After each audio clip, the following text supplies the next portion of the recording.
Welcome to the Binge Breakers podcast. I'm Jacqueline. I am here to teach you how I overcame bulimia and my binge eating disorder, and how you can too. Through simple steps of mind management, repairing your relationship with yourself, understanding your habits, and intuitive eating. So, hi guys, I'm here with Intuitively Mara, and I brought her on because she is all about intuitive eating, as you can tell from her name.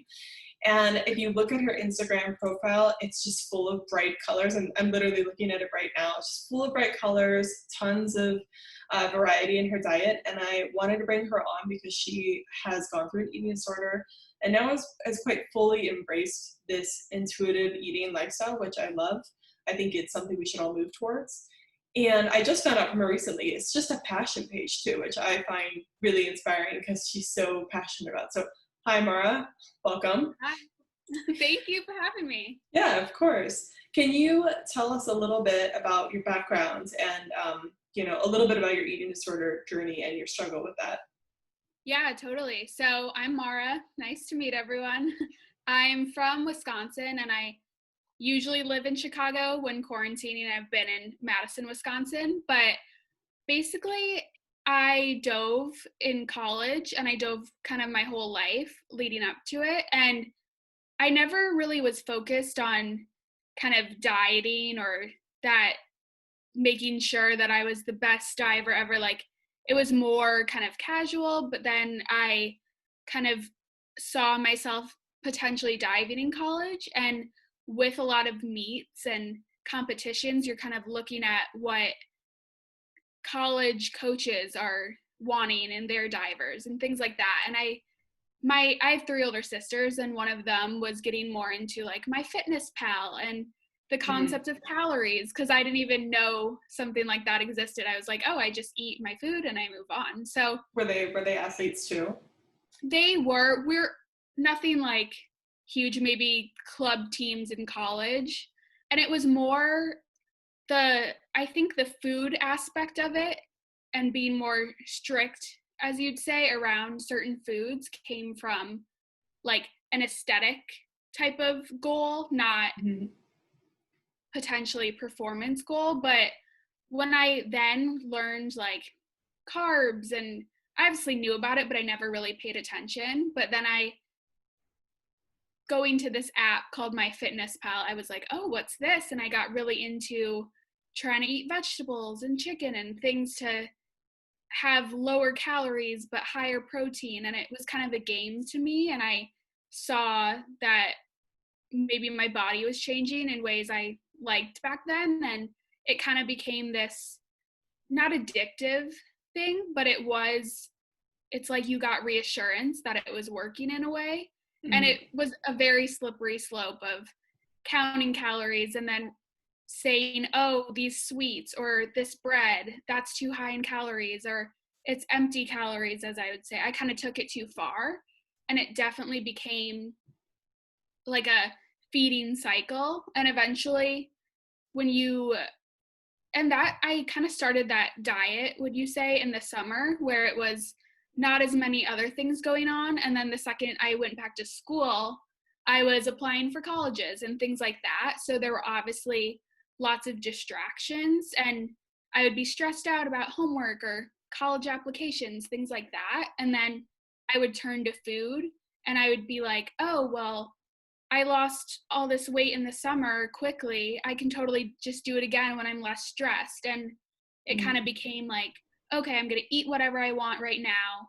And then when I have more time, I'll go back to kind of restricting and counting calories and saying, oh, you should pick vegetables and protein instead of something I actually liked, like ice cream and cookies and things like that. So it definitely became a cycle. And I would say at first, for me, dieting was this new concept, so it was kind of new and exciting. So I was technically kind of okay at it. Like, it wasn't too much of a challenge. But then eventually you're like, oh, I really like eating foods that I genuinely enjoy. Cutting that out is really hard. So then you kind of get into this huge cycle of trying to restrict all this food and then binging it. So it was definitely a process, and throughout college and even when I graduated too. But I think eventually knowing that you can eat foods you want and still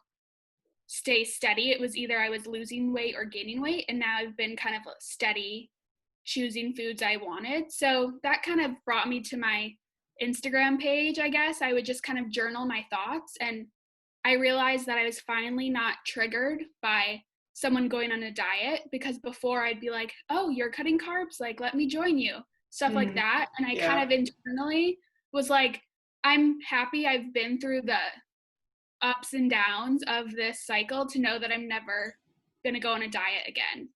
Right. So that was kind of my aha moment, I guess. And then just being able to reflect on it in the page and write out my thoughts or go with the flow with that. So that's kind of where I'm at now. That's awesome. Yeah, I love that there's a lot of things to unfold in there. But first of all, I think it's kind of interesting that you, like most people, it just started out as a innocent diet. And I'm a little bit controversial in the sense that I don't think calorie counting is evil and macro counting is evil, in the sense of like, there's a lot of goodness you can see in understanding what's in certain foods, right? You know, like have a pizza every once in a while, whatever, but there's certain foods that are going to serve your body better. And I think all the years from dieting, and I'm sure all those years of dieting for you too, did teach you a lot about nutrition and food, right? In a really backhanded way. But it, like you said, it kind of brings you comfort and assurance. And then I'm sure you found that it's hard for you to listen to your body once you paid attention to calories for so long. So I like that you said journaling and everything. Can you dive a little bit into how you started to let go of calorie counting and listen to your body a little bit more? I'm sure it was a little bit hard. Yeah, no, definitely. One thing that I had that was really helpful was a therapist, and it wasn't generally for food purposes, but just overall, if anything, I could talk to her. And I never really thought that, I thought my binges were, I was kind of alone in it. Like I had some food addiction, or when I was around foods that I had restricted before, I'd go kind of lose control. And when I brought up to my therapist that I was binging and it was taking away from other areas in my life, she didn't name it intuitive eating, but she just said, like, if you have a craving, you should honor that craving and have foods that you actually look forward to and enjoy. So that was a huge step of basically knowing that, like, I didn't have to eat vegetables for every meal, or certain things, like I could enjoy pizza or a quesadilla or pasta, things like that. And it's not like I overnight just forgot about all these food rules I created for myself, because I was counting calories so religiously that I feel like I'll kind of always have a sense of the calories in food just because I had done that for so long religiously. You can almost do it in your head. You're just like, I know it's at least 300 calories. Right. And I think kind of taking a step back from that, and I remember she was like, you like sweet stuff, so I want you to go to the store after this and buy things that are sweet that you look forward to. And I was like mind blown. I was like, I thought that wasn't allowed. It was just and it's crazy to look back because you think food is food, but when you see it in such an evil way, they always say, like, the forbidden fruit is the sweetest. When you cut something out, you want it even more. So that was a great way of me kind of going back into it. And I'd say that, like, it didn't happen overnight. As I said before, it was lots of trial and errors, because some foods, it's not like I'm this perfect intuitive eater now, and I don't think the concept exists because you're always trying new things. But like for granola, for example, sometimes I'll have too much and not listen to my body, but each time you allow yourself to have a food, you might maybe lose control or not feel comfortable with it, but each time you challenge yourself and kind of expose yourself to it, you become more comfortable. So it's definitely years and years to get there and challenge yourself, but I feel a lot more comfortable now. Yeah, I would say like it took me at least like almost a year to finally understand my hunger signals again. And I think what you said about losing control, the problem is you won't understand, like if you do happen to have a meal and you eat too much, it's important to experience that too and then be like, oh, maybe next time I'll understand that those signals that were happening before that, I will not eat as much next time. Like it's a learning experience. And Definitely. when you said going to the store and you're like worried about that, was the biggest fear for you with including these foods back in just the idea that you would lose control, or was it something else? Yeah, I think so. I think when you restricted so long, you think you'd naturally want, then for me, I love sweets. So I would think, oh my God, if I allow myself to have sweets, that's all I'm going to want. And I think there's a lot of power in knowing that your body will eventually even itself out and tell you what it wants. So, for example, if you've been having sweets days in a row, you'll eventually want a vegetable or something with more protein, stuff like that. So, I think initially opening kind of the floodgates of having any food I wanted scared me because I did think, oh, I'm never going to want what I kind of assign myself to have again, but that wasn't the case. It's you eventually do crave a balance of foods. Yeah, because if you're only eating like at the beginning, well, there's some qualms I have about sugar. Like I try to limit my sugar intake a little bit because it tends to Mhm. make me crave more sugar. But Yeah. you think that especially when you're a disordered eating mindset, you think that all you're going to want to eat is sugar and pizza and you're never ever going to crave green things again. But especially if you're used to the fitness lifestyle, you're used to eating those vegetables, your body's like, we could really use something green in our diet today eventually. It Yeah. does get boring and does get tiresome, especially if it's not forbidden and especially if it's not taboo or anything like that. Yeah, Hmm. definitely. And I think another thing to notice is like no one's intuitive eating looks the same. For Yes. Yeah. Yeah, because for example, I've noticed that if I don't have protein in a meal, I'm really hungry later. And Hmm. I'll see someone having pancakes. I'm like, oh, I would love to have that. And then if I just put some protein powder in the mix, then it Hmm. will make me fuller for longer. And I feel like I can make foods in a certain way if they at first scare me to make it in a way that I know will kind of feed me physically and mentally, because I think pleasure in food is a big aspect that I forgot existed when I was dieting so Hmm. hardcore. So I think just really finding something that will fill you up mentally and physically helps, and it looks different for every single person. Absolutely. I think intuitive eating is something you have to tackle. And, like I do weightlifting, so I need a little bit more protein. But I like that you said that too, because I was so resistant to adding more protein in my diet again when I was intuitive eating. I don't know why, but my boyfriend would tell me for months and months, he's like, I think that you would feel full for longer if you just had a bit more protein. And I was like, no. I started doing it and I'm like, oh, I feel way better and more Yeah, sustained. So I appreciate you saying that too. But yeah, there's no right or wrong kind of way to go about it. It's just kind of adapting those things and continuing with it. But did you find when you started intuitive eating, did you find there was a point where you just wanted to go back? Like how did you get through the struggle of wanting to just go back to the scale and go back to calorie count and all that stuff? yeah, for sure. And I did go back so many times. I would say now I'm at a good place where I'm like, I'm going to eat what I want and makes me feel good. But definitely, when I first heard about intuitive eating, I was like, okay, cool. We'll do that for maybe a couple months. And then I'll, once you get comfortable with it or you feel like you can maintain it, then you're going to go back to dieting to hopefully get to a lower weight, which is a very sad mindset looking back on it. But at the time, that was kind of my one goal.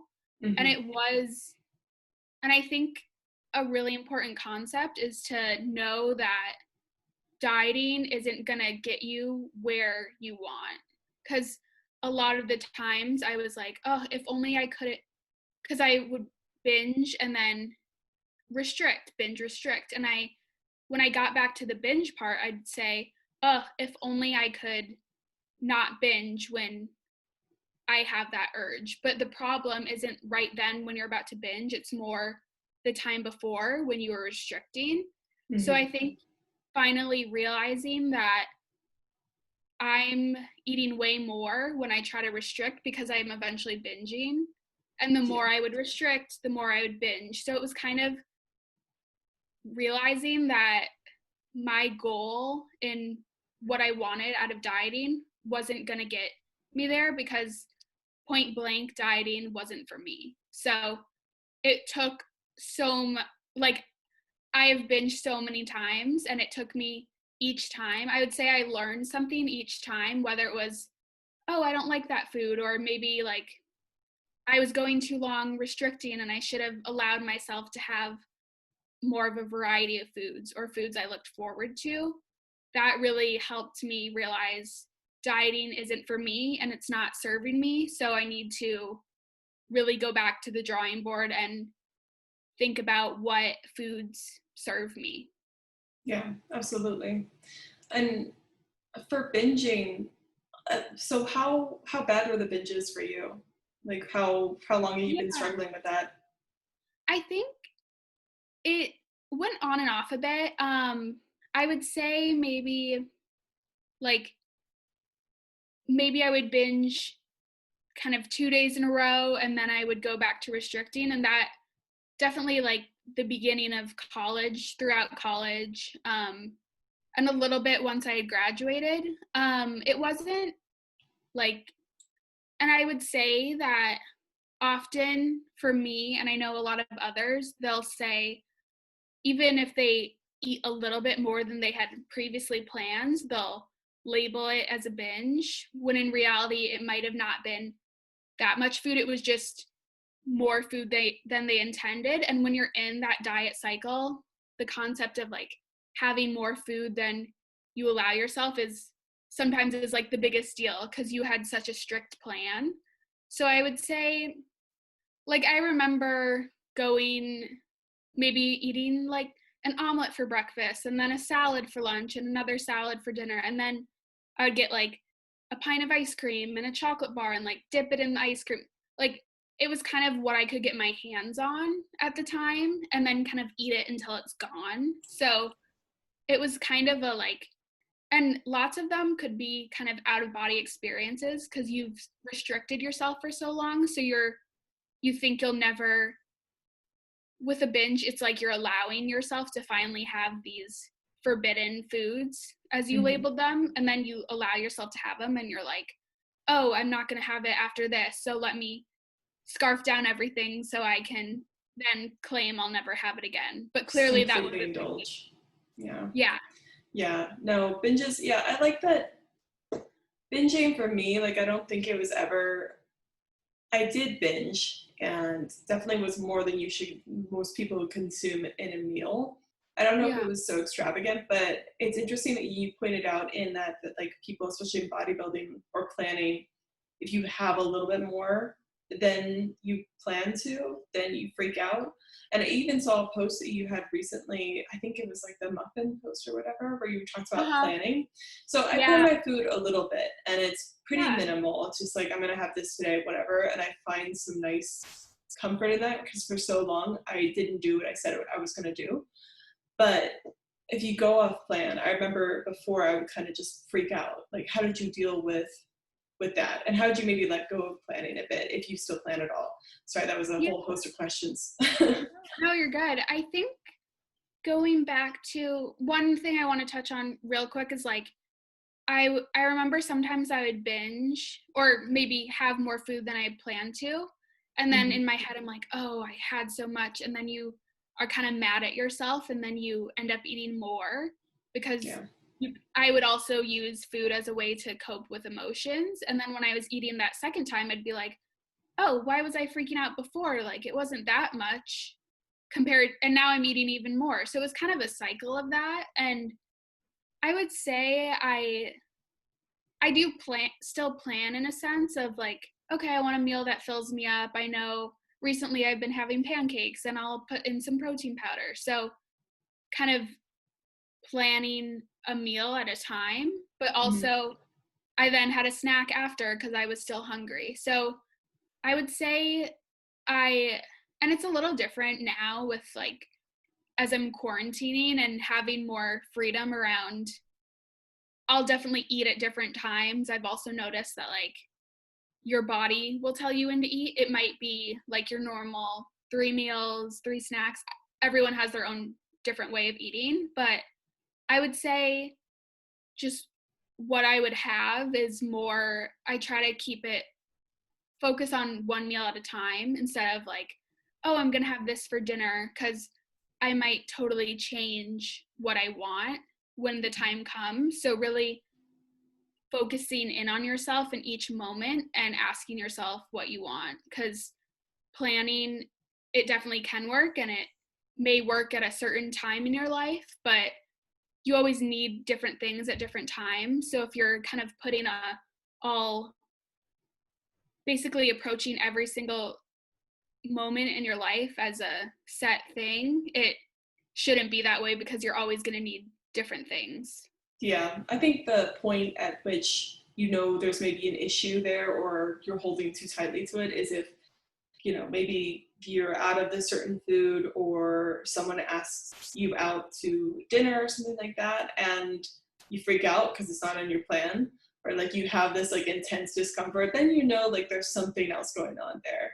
So I Yeah, think I think planning and like being willing to adjust your plan, being flexible, like you can still plan with intuitive eating, but if it's your life, then maybe there's a problem.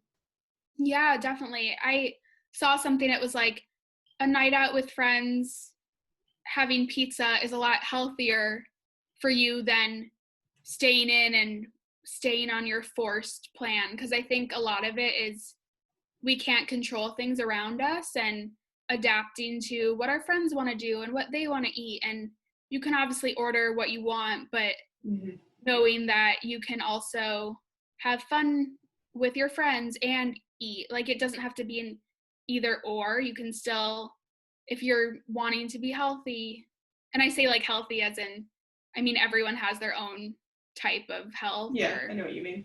what they prefer, but I think being flexible, and each time it might be uncomfortable, but each time you allow yourself to be flexible helps Mm-hmm. you in the long run. Yeah, absolutely. Can I ask you a bit more about journaling? I'm a huge fan of journaling. I recommend all my clients do it. I do it all the Yeah. time. What type of journaling did you do to help you get through Yeah. this? I think I definitely had different phases. When I first had my therapist who was helping me with intuitive eating, it was more kind of writing down a meal, but it wasn't in like, I had 7 carrots. Like it was more like I chose to have pancakes because that's what I was craving at the time, and really focusing on the thought aspect of that food, because sometimes I'd be like, I had pancakes, I feel guilty, but I know I shouldn't feel guilty because it's totally okay to have pancakes. So it's kind of my way of journaling is recognizing if I have a disordered thought and kind of writing back to it and correcting myself, like, okay, maybe my brain is telling me I shouldn't have had that, but I know that I can have it and there's nothing wrong with it. And one phrase I had from a therapist was, don't believe everything you think, because I love that. lots of the time maybe our disordered eating self or our hardcore dieter is trying to tell us like, oh no, don't enjoy this food or don't have this, but it's like, no, this is reality. Food is meant to be enjoyed. We have to eat multiple times a day for the rest of our lives. We might as well enjoy it. Yeah, So absolutely. I yeah, I love think that that's what you ended up saying, because I'm such a big proponent of like not everything you think is true, not every thought that you have is valid. So the fact that you dissected those thoughts in your journal, so important. And especially you mentioned like you feel a bit guilty over having pancakes or whatever. I had a big issue with people watching me eat, and I figured out it's because like I felt guilty for eating because I was overweight or something, and I felt like I didn't deserve to eat, and so I felt this big shame around it, which was just bonkers. But I would have never found that out if I hadn't done the mindset work. Yeah, totally. I think another thing too is, and it's normal for like people to comment on food or talk about it or say like maybe they have their own issues, like, oh I shouldn't have this, or oh, Mm-hmm. I'm bad today, which like I obviously used to be triggered by that, but I feel like I've looked a lot internally to know that like I just need to focus on myself and not fall into like diet traps or anything like that. But if someone, even in any scenario, say like lots of your friends ordered pasta and you're in the mood for like maybe a salad because that's just what you're in the mood for at that time, not from like a restrictive standpoint, but someone is like, oh no, we're getting pasta, like you should get pasta with us. If someone like really cares what you're having, that's more of a reflection on them. Absolutely, Because yeah. yeah, I just think that like their food isn't your food isn't going into their body, like you're the Mm-hmm. only one you have to please. So I think just being confident and knowing that, and it's totally fine to eat whenever you want. I remember like during college I had a dive practice, and we usually get dinner after practice, but the swimmers who we kind of shared a team with um was they were swimming for longer than we were diving, so we had to wait a little bit until we had dinner. And I remember I was like really hungry, so I got out a snack. It was like a bar at the time, and I remember in my head being like, oh, I should just say like, oh, I'm so hungry, I have to eat. But I was like, no, I'm not gonna say anything. I don't need to justify myself Right. for eating. You can eat whenever you want. Yeah, especially right after a workout when your body needs some fuel. Yeah, that'd be horrible because I used to do swimming, so it wasn't diving, but I'd imagine diving is just as hard. It burns so many calories. Like it's hard work. So I'd imagine Yeah. I'd be really mad at the swimmers for taking longer so that I had to wait for dinner. But yeah, I Yeah. think that's great. I was just gonna ask you about how to not compare yourself to others because I used to be one of those people that would pressure people that are eating healthier than me, to eat more food or eat some junk food with me because I felt guilty of what I was doing. And now I have a lot of my friends aren't as into health eating as me and stuff like that. So when I go out, usually people comment on my food, and I just know it's coming from the same place. Like you said, it's a reflection of what they're thinking. So I think it's great. Yeah. Yeah, and even like I it that can work for anything too, like drinking. And if Mm-hmm. someone really cares what's going into your body, that's like maybe they have some insecurity that they need to deal with, because you can still have fun no matter what you're eating or drinking. So I think just spending time with yourself and being confident about any choice you make can go a long way. Yeah, yeah. The one final thing I think I want to ask you, we can talk about it more, but did you notice any weight fluctuations and how did you deal with that? Yeah, I think definitely over time, like it's funny because periods where I was really stressed in my life and I maybe was dieting before then I would kind of give myself permission to eat whatever I wanted, but it wasn't in a way that was intuitive. It was more like, oh, cookies sound good. But I didn't think like, oh, if I have cookies, lots of them, I might not feel great after that. So it was definitely getting to know kind of what made me feel good, both mentally and physically. But Mm.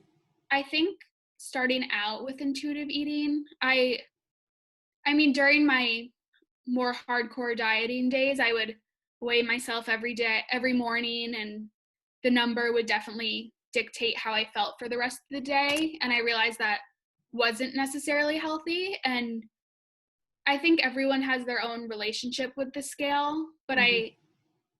I've gone back and forth. Sometimes I'm like, okay, I mean, the goal for me is just to look at the number objectively as a piece of data if you want to, but also lots of times not looking at this, not stepping on the scale has really helped.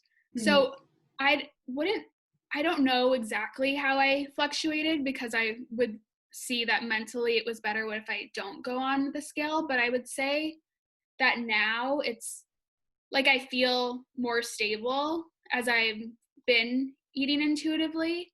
And I would say that I never really gained weight from intuitive eating, because before it was so restricting and binging that would make myself eat even more. So I would say that, like, with my journey and intuitive eating, I've been having more balanced meals, or that I'm not having as much like eating. Maybe before it would be like, for example, try to stay at 300 calories per meal, but then on the weekends I would have like thousands and thousands, because I was just so hungry for that. So I think I've been you naturally fluctuate, and that's kind of how it stayed once I've gotten a grasp on eating what's good for my body and what I like and what makes me feel good.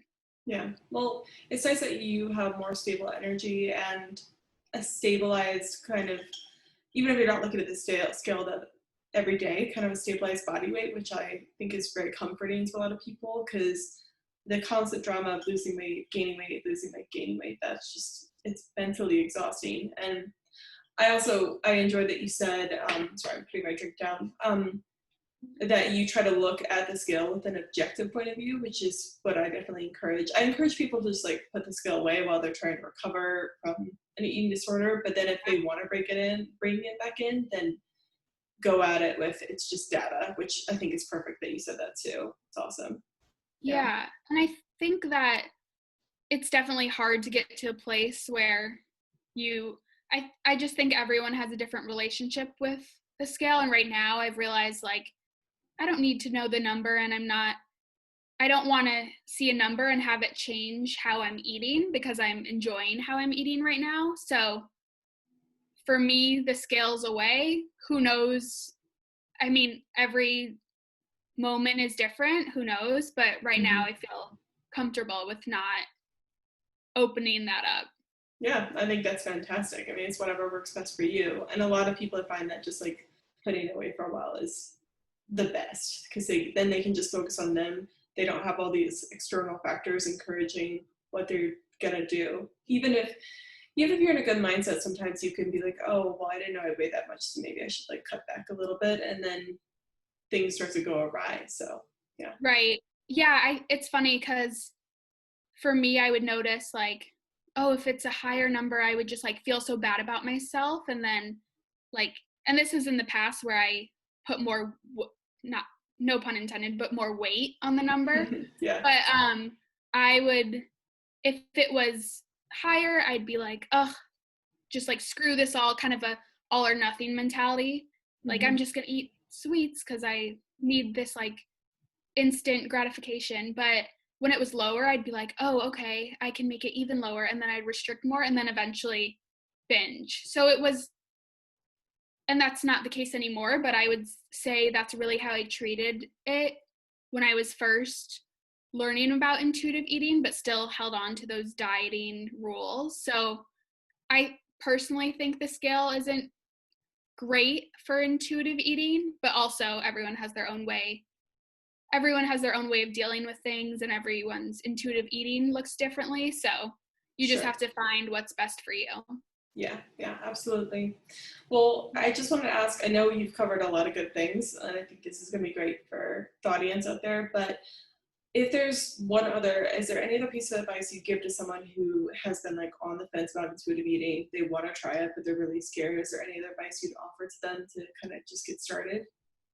Yeah, I think just knowing that like your body knows what's best and will eventually tell you what it wants. Because I remember when I started out, I would go days where I'd have just sweets or like really high calorie things, and then eventually I would be like, oh, I really want a salad. So, and food can seem very scary once you've restricted it for so long, but I think with intuitive eating, you eventually realize, and it's a long process, but you realize like you're the one who has control, not the food. And each time you expose yourself to new foods or maybe fear foods or challenges, you become stronger mentally. So the food and diet culture can seem very scary, but once you reject it and know that your eating looks different from everyone else's and you kind of have to look within, there will be a light at the end of the tunnel. Yeah, that's awesome advice. I just thought of another question and I don't Yeah. want to leave without answering it, so sorry. It was meant to be our ending No, question, totally but fine. can you tell me a little bit more about hunger signals and fullness signals? Just like when do you know that you're hungry and when do you know that you're full? Yeah, I think I would, it's funny because I think there are like your physical hungers and physical cues and mental cues. And I think like physically, if I'm don't have enough energy or feel like my stomach's empty, I kind of want food like that. And I think a lot of times I mean, eating can be is very fun. So it's like you want to keep doing it, but then when realizing like, oh, I'm not getting any more pleasure out of this, or I'm feeling really full, that's when I like kind of ask myself like, will I feel better if I want more? So it's kind of a checking in internally. But Mhm. also another thing is like sometimes you're very hungry and you can eat maybe a salad or things like that, and maybe technically it's enough food, but if you're still wanting maybe more carbs that are like starchy or sweets or something that will mentally fill you up, you still need to have that even if you maybe could be full. Or I think you just have to approach it with a balance of knowing what you physically want but also what you mentally want, if that Mhm. makes sense. Yeah. And something to note that reminds me, I had a lot of cravings, especially when I first started intuitive eating and looking into different vitamin and mineral deficiencies. And I found out like I was pretty deficient in a lot of areas and then way doing it in other areas. So, that's why I include things like sweet potatoes or Brussels sprouts because it is higher in potassium and some other vitamins and minerals that I was really lacking. And that cut down on things like chocolate cravings and stuff. So that's another thing. Like if you're craving things constantly and nothing's satisfying it, that could be a sign of a Yeah, deficiency. Yeah, definitely. absolutely. And last question. You're good. Um, when you're eating, do you commonly eat with friends, family? Do you watch TV? Is there anything that you do that helps your eating be more mindful? Yeah, I think eating, I mean, recently it's been not as much with friends because quarantine, Oh but yes, yeah. I would, no, but also like who knows when we'll be out of this. But yeah, Hmm. I think I tend to be a fast eater. So slowing down when I can, but I also realize like everyone has their different ways. But I would say, I think just knowing that like I with my food, it's like something you consciously choose to have. So then maybe um, kind of checking back in with yourself and be like, oh, is this something I want or something? Or maybe am I watching TV during this and I'm kind of not thinking about what I'm eating? So Hmm. even having like a portion, starting off with a portion that you feel comfortable with, and you can always add more to it, but trying to be mindful in that and like you're eating each time you choose to eat, I think just focusing on it as much as possible because then you're tasting the food and you're not just scarfing it down and off to the next. And I know Right. that with everything, it can be busy and sometimes you're eating on the go or things like that. But I would just say that I've found that there's a good balance in eating alone and with friends because sometimes I think a lot of binges would happen when I was alone, but that doesn't mean I can't only eat alone, if that makes sense. So it's like being comfortable eating around other people, but also being confident in like you can have control around food and have a balance. Because I think if you're only used to eating a certain way, say you're only used to eating alone, and then your friends ask you to go get a meal with them, and you're thinking, oh, like this is what I normally do. I don't want to do that. But I think being flexible with any situation that comes up is really important. So having a good mix of both has been helpful for me, and I would think other people. Yeah, it's important to be able to handle both situations because, you know, you're not always going to be with people and you're not always going to be alone.